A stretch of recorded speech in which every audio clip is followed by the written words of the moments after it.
Right. We're live. Let me just check if everything's, yeah, it looks like everything's working. Yeah, today we're just gonna go over, I have a few videos pulled up. We could even do other stuff.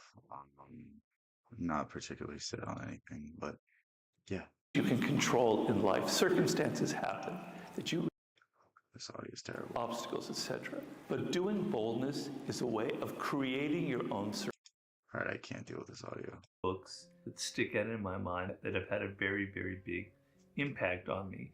And so I like to answer that question by not the three greatest books ever, but the three books that have had the most impact on my life. What the hell is that? Okay, let me make sure that didn't reset the stream. Did not. You're back? Where you been, man?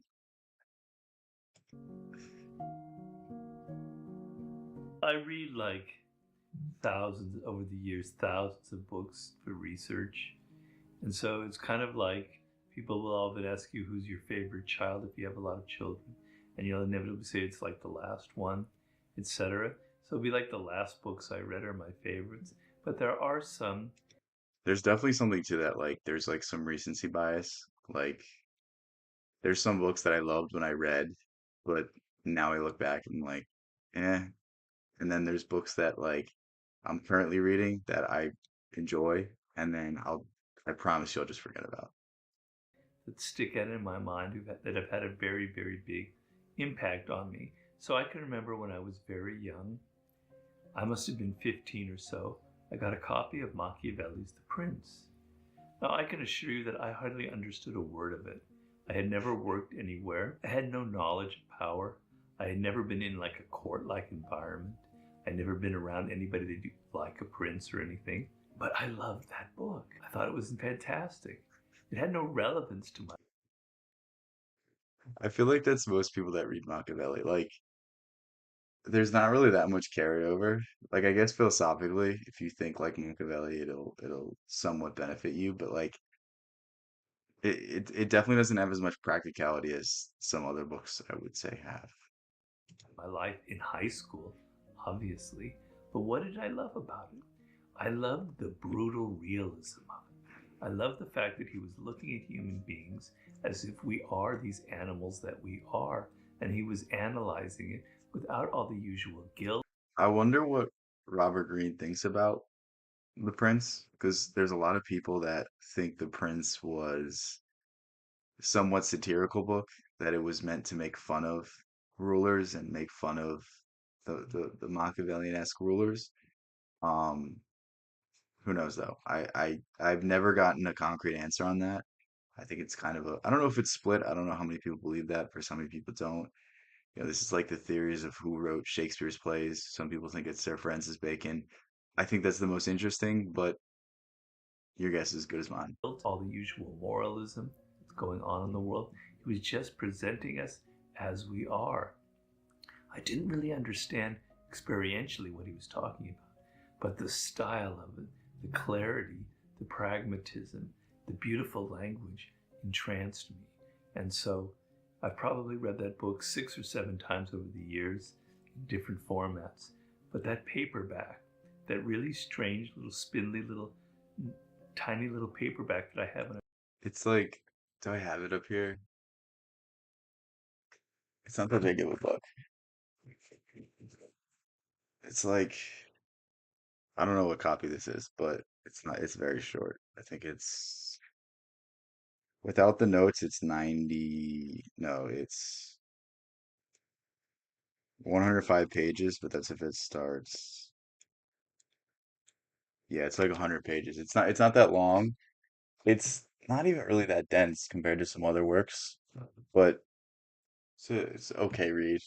I wouldn't say it's like a must read. Like some people rave about The Prince and it's the greatest thing ever to read. I guess maybe if you want to go into politics, it is. Like I'm assuring you that pretty much every single politician has read it. I assure you pretty much every single politician has read The Art of War. There's just a way of thinking that you'll get from that book that will really benefit you, but will it benefit you in your day-to-day life? Probably not. it'll probably make you the kind of person that people don't want to deal with. So it's like a double-edged sword. when I was 15. Boy, I think like if you want a certain level of worldly success, you're gonna have to sacrifice. Like this is in essence what people are saying when they say you sold your soul. I'm sure there's somebody that's gonna take the literal definition, but like when you have to sacrifice being a good person for the things you want, is it worth it? And that's really selling your soul. That's giving up your morality. It's giving up your integrity for the sake of something that is finite, something that is physical. And I don't really get on board with that. Some people might. I mean, it's like it's a sliding scale, you know, at what price? that had a huge impact on me. And you can see, obviously, the influence on my books. The second book, I studied ancient Greek in college. And you'll think, God, that has to be the most irrelevant subject anyone could What's up to the ever study mansion? at How's everything? university. And you're probably right. But it taught me some great things. It's the ultimate mental discipline. And I remember when I was in my second year, I believe, we were given Thucydides, we call it Thucydides, History of the Peloponnesian I don't think I've read this. No, I definitely have not read this. I don't know why I would. I don't really read history, but maybe this is a place to start. The thing is, when you read history, it's to me, it's just like numbers and dates and stuff like that. The stories are obviously interesting, but I think like I don't care about who won this battle on this day. I don't like what came out of it. What was the major influence like that? Those sorts of like bite-sized things are interesting to me, but there's too much like attention to the detail. I don't really care about the details. War. It took me 3 days to read one paragraph in ancient Greek. The language was so difficult, so weird. I had to think about each word and sentence, etc. And I thought, I came out of that. I go, the style of this is so insane. It's so intricate. It's so brilliant. It's so It's crazy to see that like humanity has almost gone backwards in terms of its capabilities. Like, you know, obviously people not as many people were literate, but the people who were literate back in the day, like they were damn near computers with their capabilities, with their abilities to grasp every single subject and pull from every single subject. And this is really what the Renaissance painters had that modern painters don't have, is that modern painters they isolate themselves. They put themselves in one box. They say, I'm a creative. I don't need to know this. I don't need to do this. I don't need to do this. Whereas like Da Vinci took the painstaking time to study leaves and study how they fell and study how they decayed and all sorts of aspects of nature so that he could better paint them in his paintings. And it's like when you achieve a level of mastery like that, where you can pull from, actual scientific research that you did yourself into painting, like that's something that you just can't replicate. And that's why the paintings will never, ever, ever even be close to the level of precision. Like, I don't remember what my teacher was saying, but like something along the lines of like the brushstrokes were so fine on the Mona Lisa that it was just astounding how he could even do it. And like I assume all of his works are like that. I assume Rembrandt's works are like that. Like there's just you can't look at an old Renaissance or Gothic church and not say like I think we've actually gone downhill. I think we've actually, become worse as a society. convoluted yet logical in its own way. And I became an incredible fan of Thucydides. And obviously, I read it later on in English, the whole book. And it's the most beautiful thing you can ever read because here you're reading about our history as humans some 2,500 years ago in ancient Greece. And you've got this narrator who's so modern, who's someone who could be somebody who's not sitting right next to you, who has this very clear perspective. And he's describing these events so far in the past. They're so dramatic and they're so exciting, and he's analyzing it brilliantly. I wish we had a handful of writers to this day who could be like that, who could have Won't happen. I mean, another thing about the attention to detail that we don't have is everyone's attention span has been so captured.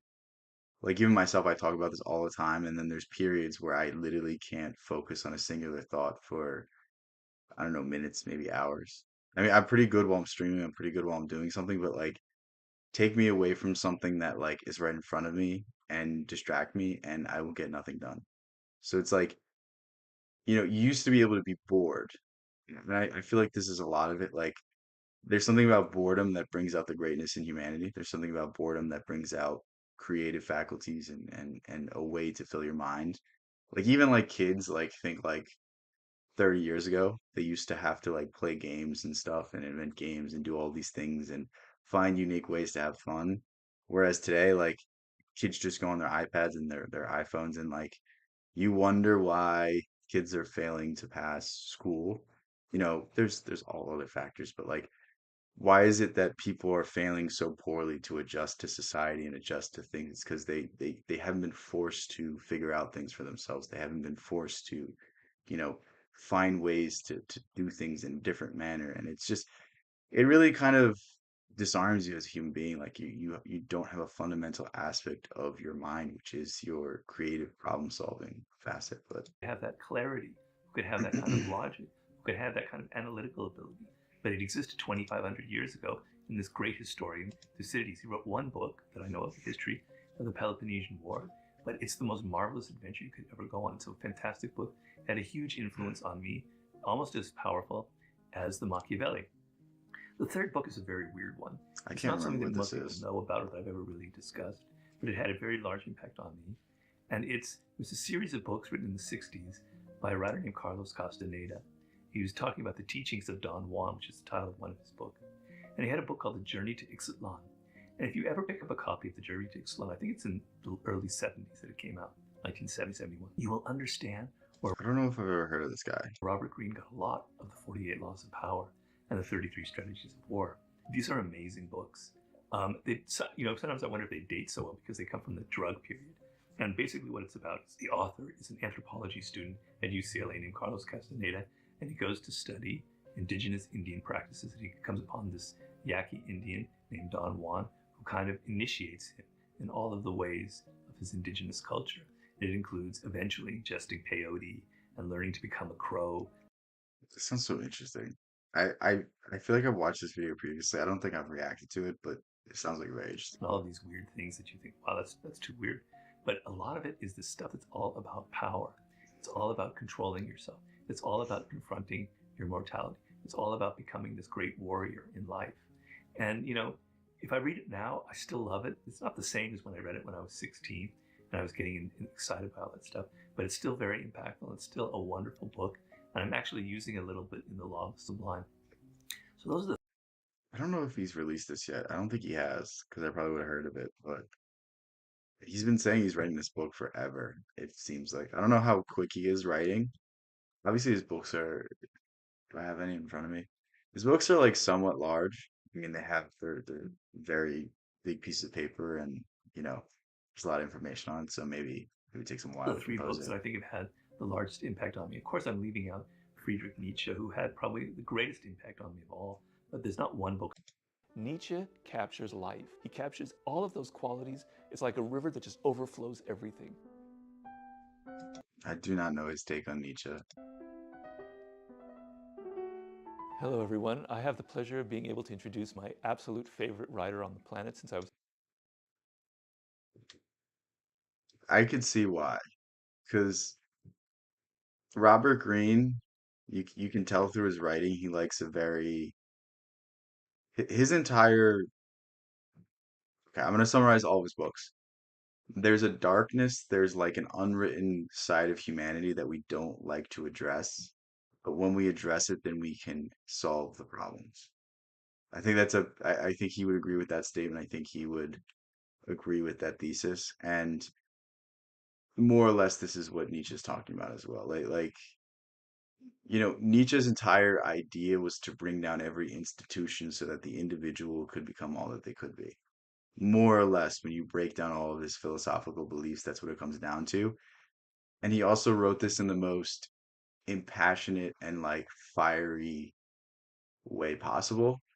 Like Nietzsche's the friend that gives you a backhanded compliment. Nietzsche's the friend that tells you how things are instead of telling you what you want to hear. Like if you're wearing a shirt and it's an ugly shirt, he's gonna tell you.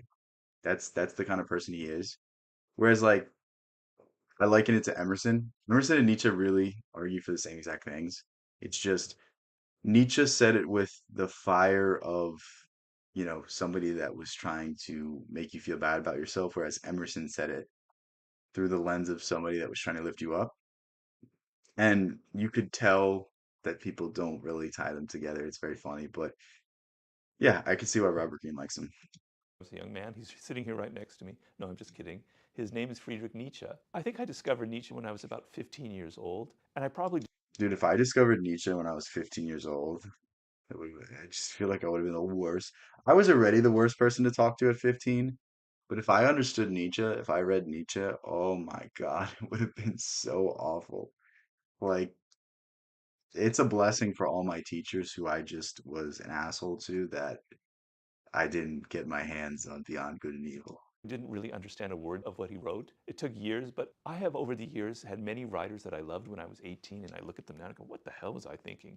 People in my 20s, well, I don't know. In my 30s and 40s, I look back and I, yeah, it's okay. Nietzsche's the one person, I swear to you, that I never ever grow tired. I could see that. I could see that because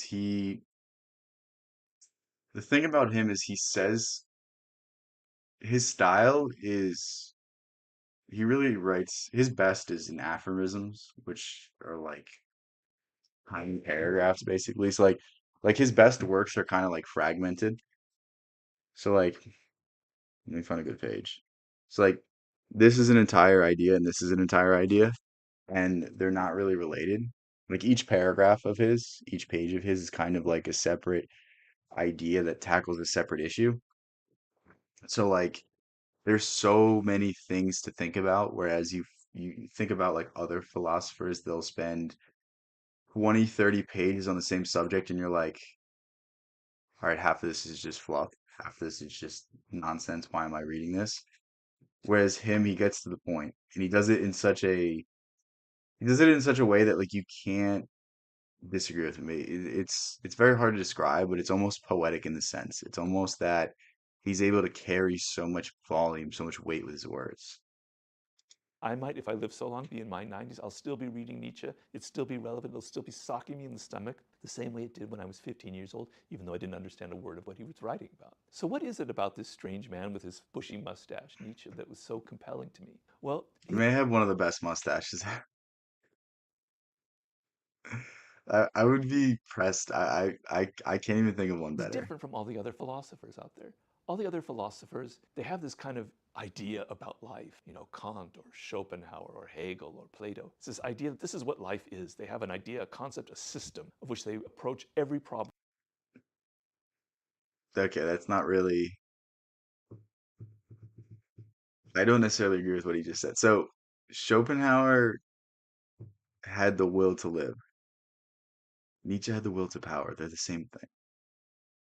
Like Nietzsche just, he wanted to tear down institutions where other philosophers wanted to be part of like this intellectual aristocracy that was better than everyone else. Like, to me, Nietzsche wanted to uplift people. To most philosophers, they want to uplift philosophers and basically have their praises sung by other philosophers. That's really the one criticism with most philosophy, is that it's purely meant for philosophers. It's not meant for people, which really is somewhat ironic because they're talking about society and stuff. It's so And they dumb. put it in their great system. And you read it and you go, yeah, that's interesting. But there's something else missing that's not quite capturing life. Nietzsche captures life. He captures all of those qualities. It's like a river that just overflows everything. Contradicts himself from one book to the other. But you don't notice it because he's so alive, he's so authentic. Nietzsche's able to contradict himself because he says all morality is contradictory. A lot of his beliefs are contradictory in a sense, but they're not in another sense. That, in order for you to get to the truth of something, you have to be contradictory. You've always heard that saying, there's three sides to every story. There's your side, my side, and the truth, that we can never quite know. And there's always something beyond our perception. And like, it's just a fundamental rule. There's no such thing as a rule without an exception. It's a Latin proverb. People have been saying it for thousands of years. Like, you can't find me one rule. Go in any single law and tell me that there's not one exception. go on every single employee policy or this or like whatever it is, you can find an exception to the rule. So that's just I don't really find a problem with somebody being contradictory because there's you can't be a human being and not be contradictory. It's just when you're being holier than thou and you're being a hypocrite that it's frustrating. But like to some degree, human existence, to some degree, existence at all is contradictory. Like Nietzsche didn't believe that any institution or anything would give you strength or purpose, but you have to shoot for your idealized version of yourself. Is that not contradictory? Is that not contradictory putting your faith in an idealized version of yourself versus putting a faith in God? Like i- it's just I I I don't know. I just didn't like the way he said it. In each moment. He's not trying to create a system. He's not trying to fit all of human experience He's trying to destroy a system. He's trying to create a system that uplifts the individual because he believed the systems were destroying the symbols of humanity that once kept it up so long, and it was going to devolve into nihilism. And it's crazy that a lot of people find Nietzsche somewhat nihilistic. He's not. He's warring against nihilism, which really his system, his faith in the individual, his trust in the individual is a counterbalance to the nihilism that was going on in Europe at the time. And if you don't know what I'm talking about, just read anything by Dostoevsky. It encapsulates that perfectly. But all of the ideas, and preach to you about a particular way of looking at the world, a particular way of being.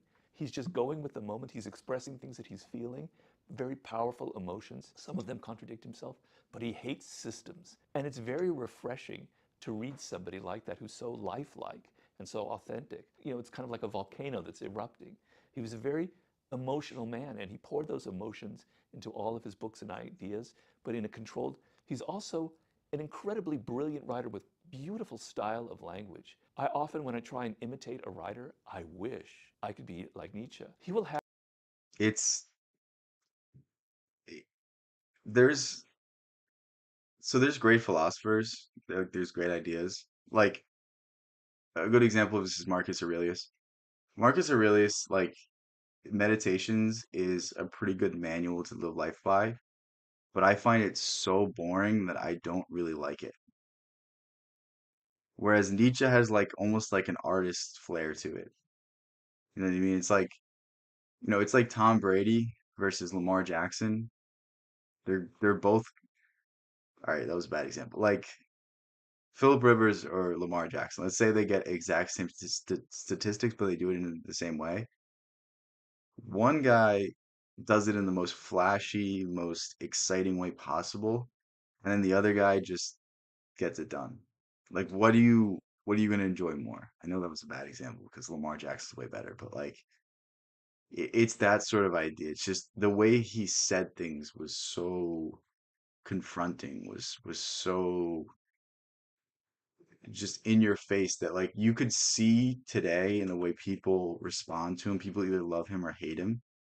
And like whenever you're doing that, you're doing something good, especially in the philosophy world. Like if you are reviled by a lot and loved by a few, maybe you're not correct, but you certainly were hitting at something that was very profound. these sections, and everything is kind of divided up. He never writes like in a lot of his books. Some of them, it's not true, but a lot of his books are sort of short, a page or 2 page or 3 pages on a single idea. I remember reading I about love that style for him too. Some of his like more traditional works are not as exciting. Like The Birth of Tragedy was not even close to as good as what is it, The Gate Science or Beyond Good and Evil. Like when he jumps around from idea to idea, I think he has a solidified starting and ending point, and all you need to do is read those few paragraphs, and you're like, all right, he really summarized a whole lot of things here. these excerpts when I was a kid where he would have one side of the argument where someone would say, well, this is what's going on. And then he would have the opposite side, which was clearly his opinion. And he would meld this into one argument. And it was like he was arguing with himself. It was so interesting. It's so unusual. Nobody writes like him. Nobody thinks like him. And the thing is, I'm reading right now a book that's discussing his life, actually, at this very moment for a chapter I'm writing in my new book. I knew it, but I didn't quite realize it. In the 15 years which he wrote his most important works, in which he was basically continually alone, he was physically suffering pain that is very hard for most people to understand. Every moment of his life, he was dealing with incredible pain in his body. He had I think he stopped writing at the age of like 44 or something like that. I think he died when he was 55, but the last 11 years of his life, he was basically insane and couldn't write and really was like bedridden. And I think it was his sister taking care of him. And he actually never got any sort of actual success while he was alive. Obviously, he was like a rising star in philology, which is like it's like the origin of words and the study of that and the study of how that develops into languages and it's broadly that's what it is. I probably defined it wrong, but he was very well known in that he was a professor, then he quit. Like he was somewhat of a failed genius while he was alive. And you could see this towards his later writings because they become more and more I wouldn't I, like there's more of an air of despair. There's more of an anger. There's more of a kind of like Schopenhauer-esque pessimism to it. Whereas like the gay science is one of the most uplifting things you can read if you interpret it the right way. had headaches. He had all sorts of gastrointestinal problems. He says, mornings he was throwing up all the time. He was taking all kinds of medications to help him just get through the day. And yet, he created this idea called amor fati, love of fate, embracing your fate, embracing the pain. He didn't create that idea. Come on, Robert Greene, do your research. Amor fati is a Stoic idea, and the idea is love everything that happens to you because it builds you to be who you need to be to face the problems of your life. Broadly speaking, it's just accept the things that you can accept. You can't change what has happened. You just need to accept them and play your best hand. Broadly, that's all it is. And that's where we get the Nietzsche quote, what doesn't kill you makes you stronger. I can't believe Robert Greene didn't know this. I'm not gonna lie, I thought it was his idea as well, but Pain of life. I thought that was a beautiful thing when I read it. Through the lens of how much he suffered and he created that philosophy is actually mind blowing. And so that idea of not fitting into a system is what we call perspectival. Nietzsche does have one philosophy, which is everybody has a perspective in life. And that perspective actually changes in the course of your life. That's what it means to be alive. he hated Plato, but stealing the Platonic idea forms. Nobody What's has up, one DeVito? How's set everything? idea. There's no one truth out there. There is no one reality, okay? And one of his most famous arguments is in the Bible. Pontius Pilate asks Christ who he is. He says, Ecce homo, here is the man. And what is truth? Pontius Pilate asks, I am the truth. And Nietzsche goes, no, nobody is the truth. There is no one truth. Everything depends on people's perspectives. Every Again, he's giving him credit for an idea Plato put forward.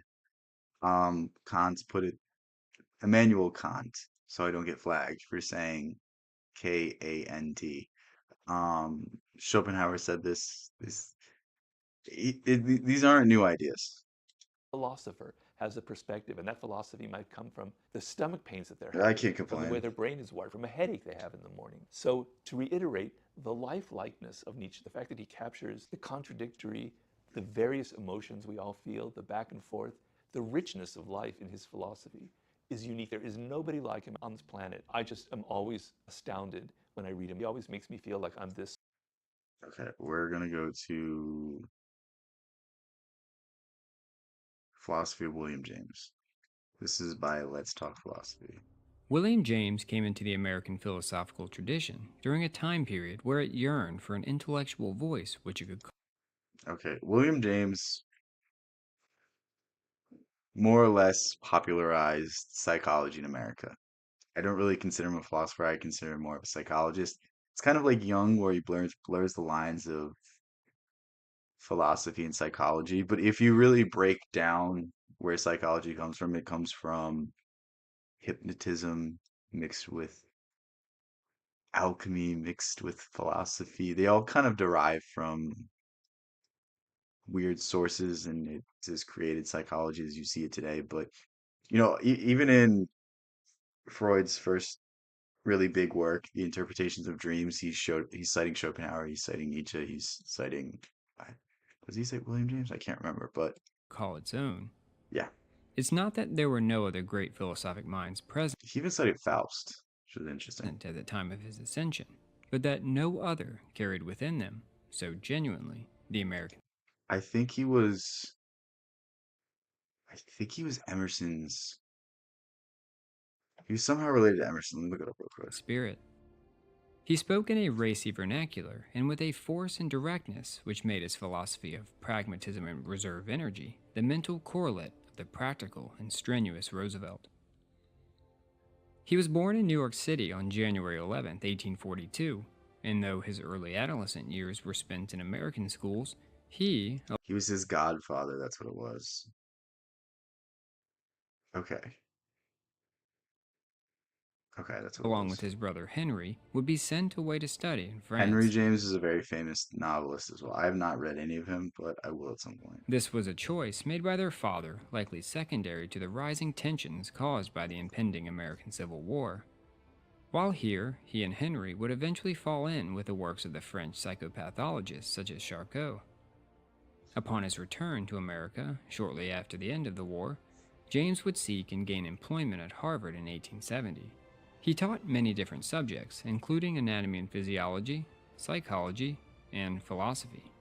Of his It's so weird, like you would think you would need like an individual degree for all of these things, but like this is okay. So really what this is back during the days where people were more like Renaissance men versus nowadays where people are hyper specialized. And I feel like a you know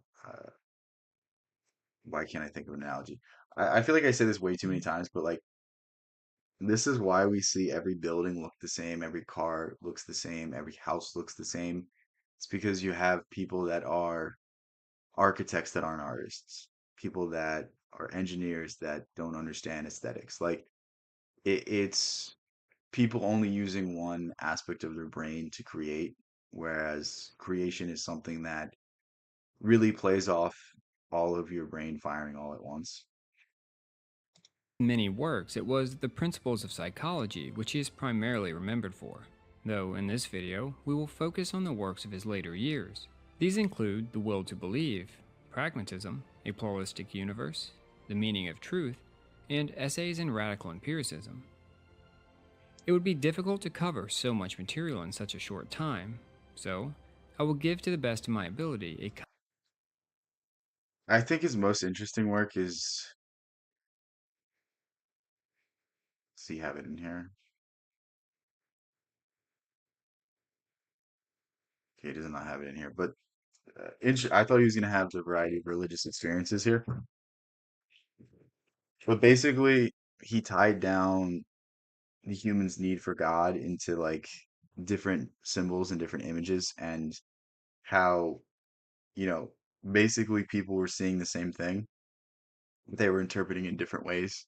And this is where we get different religions from. I think it's a very interesting idea, and it kind of lends to Jung's ideas of archetypes and universal archetypes of the collective unconscious and those sorts of ideas. But comprehensive this summary of we might these have to later change. This might not works. be interesting then.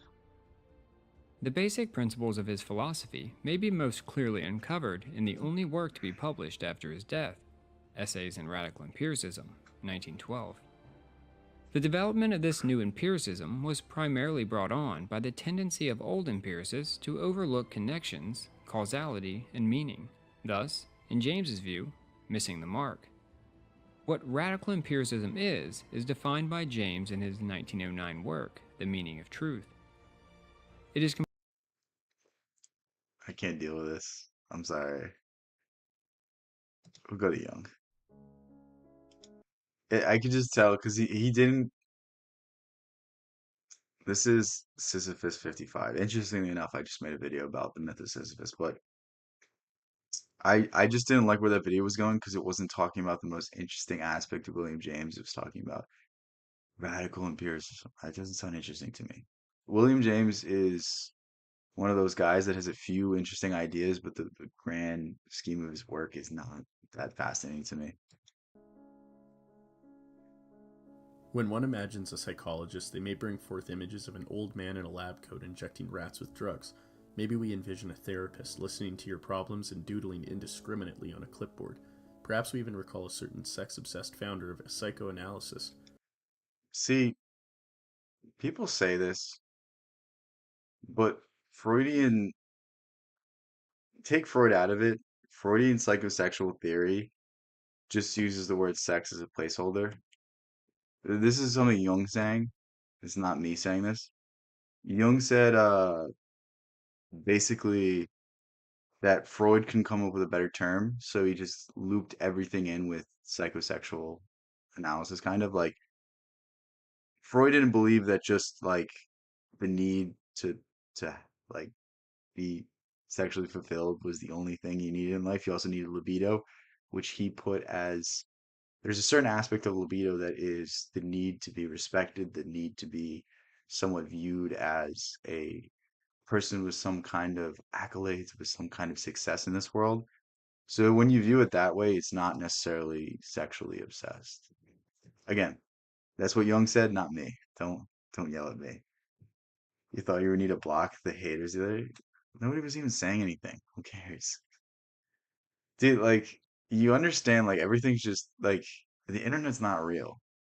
Like whatever people say to me on the internet is just, I don't doesn't mean anything. Like, you know what I mean? Like if I was really that upset, I would just turn off the stream. Like it's not a big deal. Obviously, if people are like attacking other people, then it's a different story. But if you're attacking me, cool, it's fine.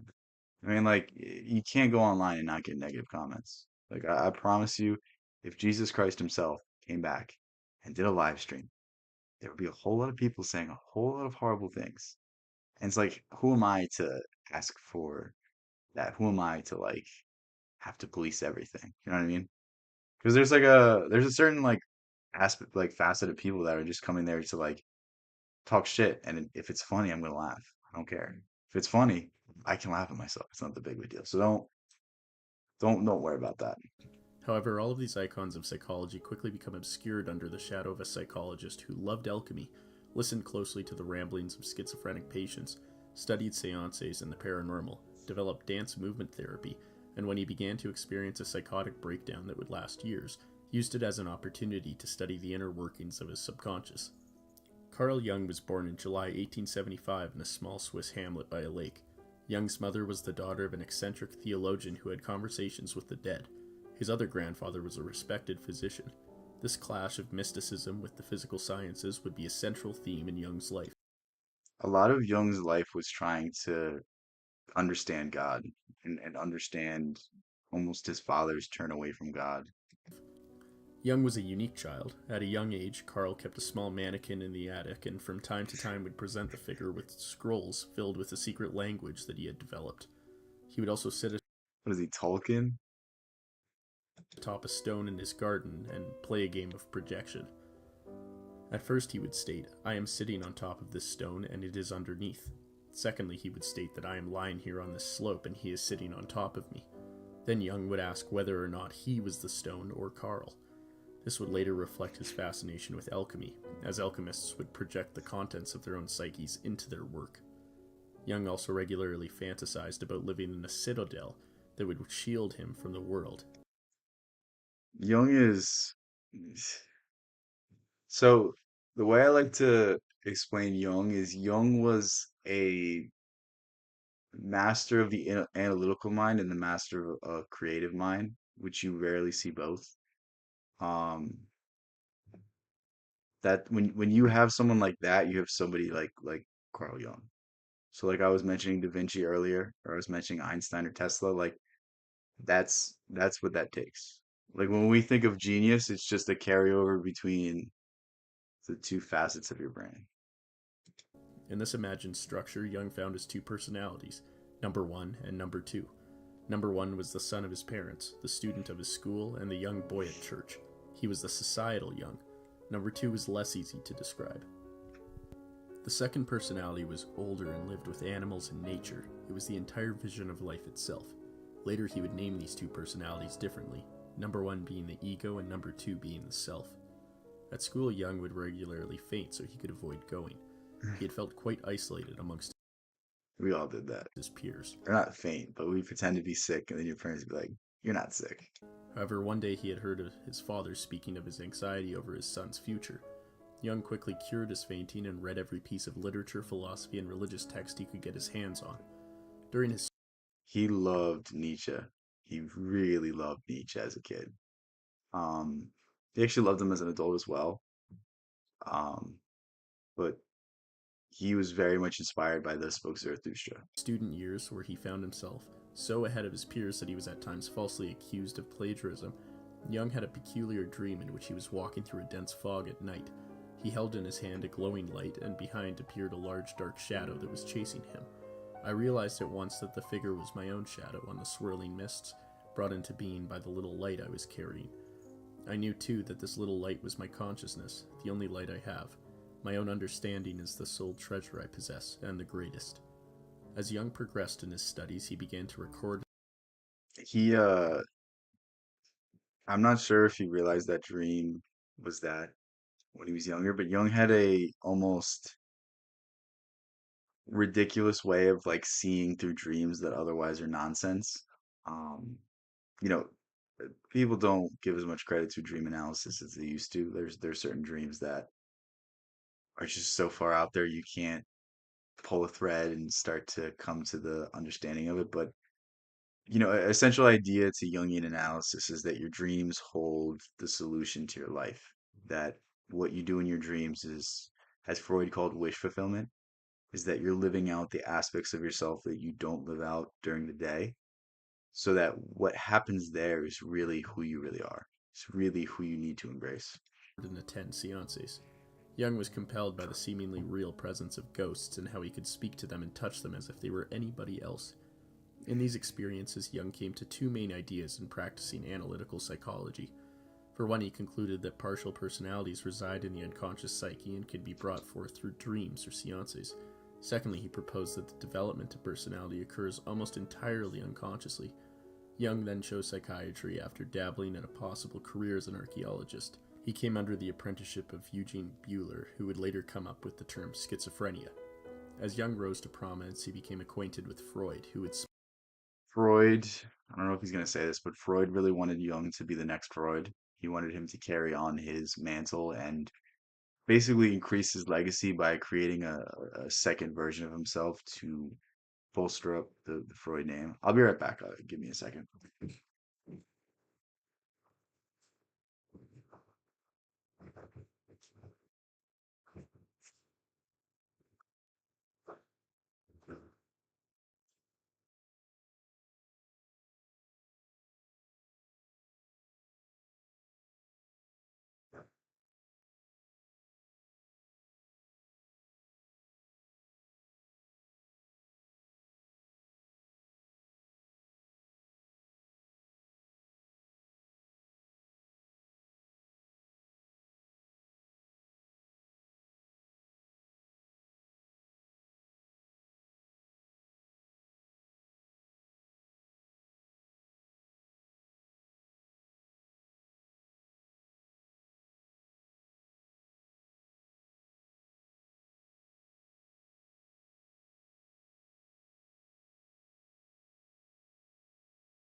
spend his career predicting the current trend in adult film.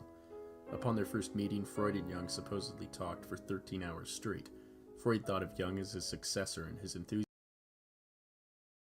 They talked about dreams for 13 hours.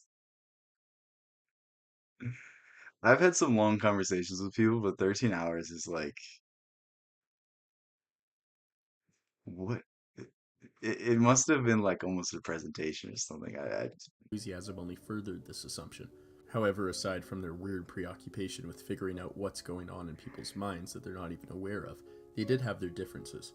Freud believed that human motivation was always pointed towards doing something dirty, and that the he used it as a placeholder. It's Conscious was entirely unique and separate between people. So basically, Freud wanted to attribute it to human nature, where Jung wanted to kind of say some of it was inherited, like from the collective unconscious, but some of it was also personal that was brought up during development, um, that sort of thing. Jung believed that human motivation was way more complex and argued that there was a collective unconscious instead, shared across many individuals. Eventually, they split, with Jung sending a letter to Freud that quoted Nietzsche's Zarathustra: "One repays a teacher badly if one remains only a Damn. That's the perfect way. Like, imagine you're Freud, you just get said this. pupil." After this breakup, Jung explored the terrifying abyss of his subconscious, starting with a horrifying vision in which all of Europe was consumed in blood, and followed by a dream in which he killed Siegfried in an icy hellscape. Jung would hear voices in his head, would find his house to be entirely occupied by the spirits of the dead, and would frolic in his garden like a child. Okay, so basically, there was like a 5 year period after Jung split with Freud where he more or less kind of went crazy, and he, to fix himself, went to do not do this, do not research. It's not. I don't even know what I like qualifications or certifications that I have to say like for you to be able to do for you to try this. He basically went into his own imagination, his own daydreams, and started to write them down to try to make sense of them. So it's called active imagination, where basically you confront your own unconscious and you talk to it and you understand the things that are wrong with you. And he did that for a period of 5 years, and that's what became his Red Book. I have it up here. I don't know if I want to pull it down. But the Red Book is one of the weirdest, most out there, most intense things you'll ever read that is very difficult to get anything from. But if you get one little shred, it's very deep. It's very interesting. Like any reasonable person, Jung decided not to seek institutional help and instead saw his departure into the abyss as an ample opportunity for research. Hence, from 1913 to 1918, the peak years of what has been called his creative illness, Jung illustrated and wrote the Red Book, capturing his It's very difficult to read. I would not suggest reading this if you haven't read anything else by Jung. I would say this is one of the last things you should read by him because it's really going to be difficult to even understand it. momentous journey into darkness. The book was only recently released in 2009. It was published like 50 years after his death, and there was like five people who had read it before, um, like during his lifetime. Due to its controversial nature. It recounts Jung traveling through the land of the dead, Basically, he called it. It was before it became the Red Book. It was called Jung's Black Books, and then they converted it into that. But you see, like the scribbles, because like he handwrote it. It is. I don't know how anyone read it. I don't know how anyone translated it. conversing with an old man with wings, and finally visiting Liverpool. Despite the seemingly unscientific aspect of such a work, Jung's experience is similar to the events in the lives of other thinkers who have taken on a time of intense intellectual activity and then neurosis, such as Nietzsche, Freud, and Van Gogh. After this creative illness, Jung became obsessed with the transformation and achievement of personality, otherwise There's always every great mystic, every great thinker. They all have this like period, whether it's in their childhood or their later life, where they somewhat go crazy. They somewhat have like some would call it like demonic possess, like those sorts of symptoms. And then when they get out of it, they're granted like very weird capabilities. Like this happened to Tesla when he was a kid, and basically he was having like these fevers and night shivers, and they tried everything, and he kind of just got over it one day. And then for the rest of his life, he was able to envision blueprints to such a fine detail that he was able to copy them down into a sheet of paper, and boom, inventions just happened. So it's like it's not a good, it's not something you really want because it's like now is the worst time ever to be seen as crazy. But like, there's always the people that redefine the way we see life are always on the borderline of sanity and insanity. You know, even Jung himself said about James Joyce, like James Joyce is known as one of the most groundbreaking writers of all time, and his works, Ulysses or Dubliners or Portrait of an Artist's Young Man or Finnegan's Wake. I've not read that one yet, but they're some of the most unique works and unique uses of writing that you'll ever see.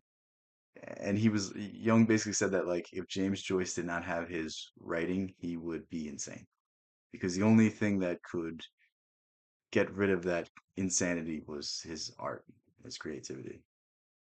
called individuation. It is at this point where Jung began to synthesize his complex theory of psychology and philosophy. One of Jung's main theories revolves around archetypes. Archetypes are identical physical structures. Just think of them as images.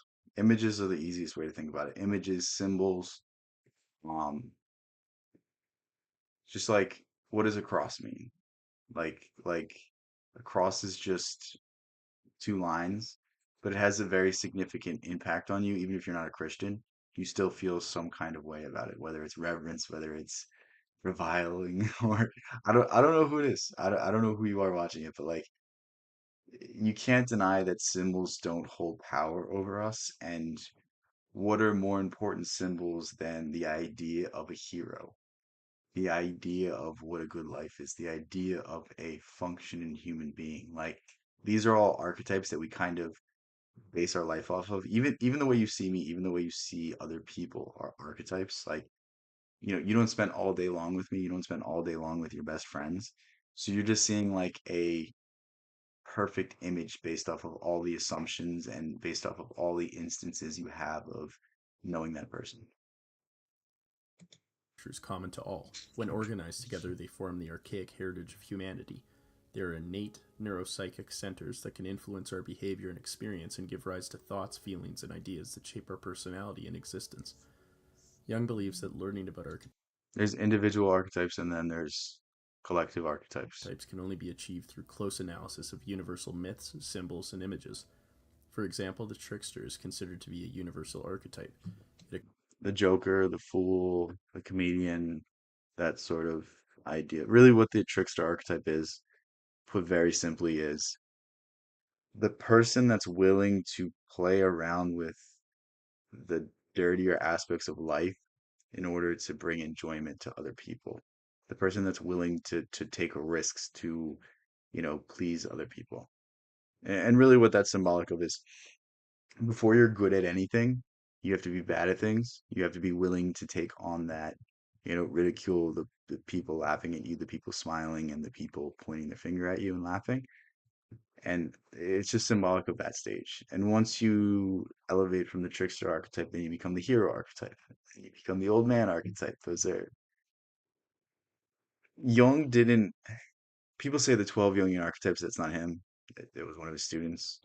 But Jung had a few set archetypes that were very important, and the trickster was one of them. Because the trickster was really the symbolic representation of your individuation process beginning.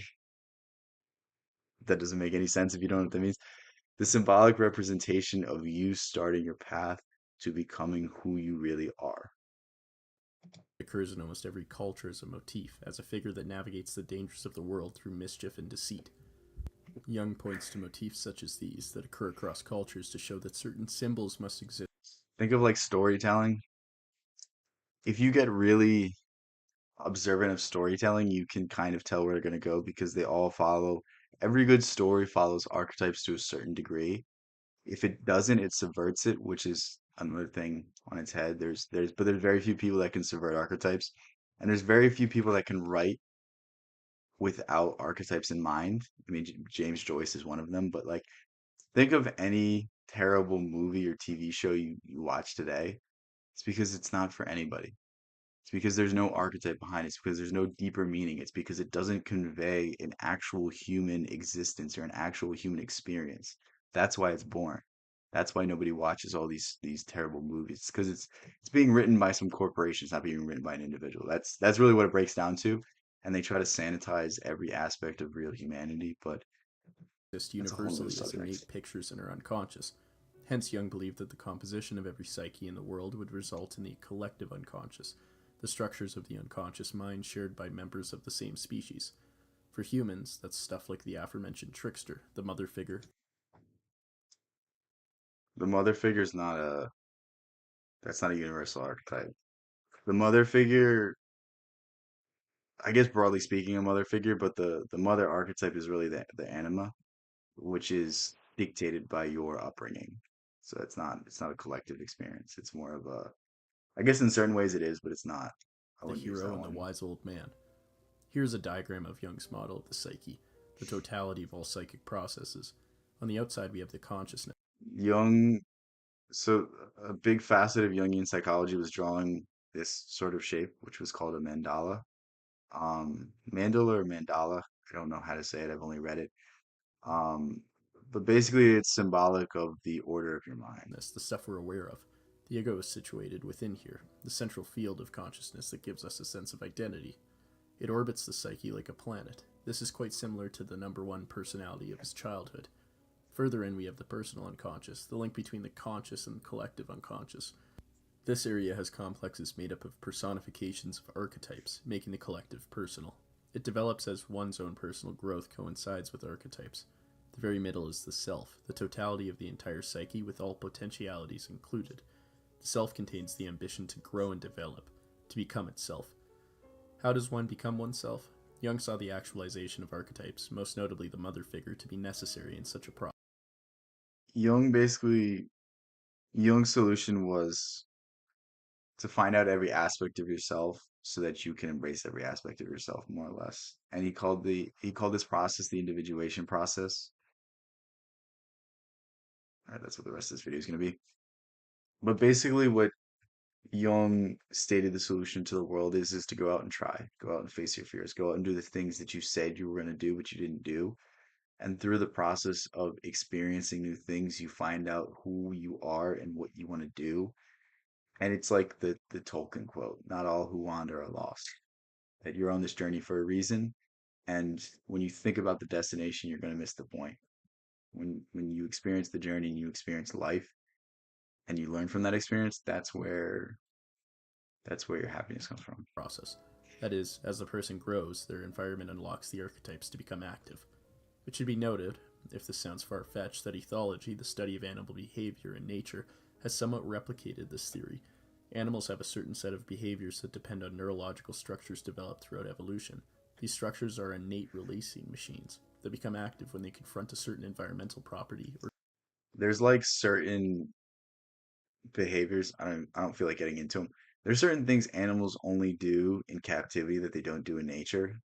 Go ahead, look that up, and you'll be like, oh, this is kind of weird. Like maybe it's us that's the problem, not animals. sign stimulus.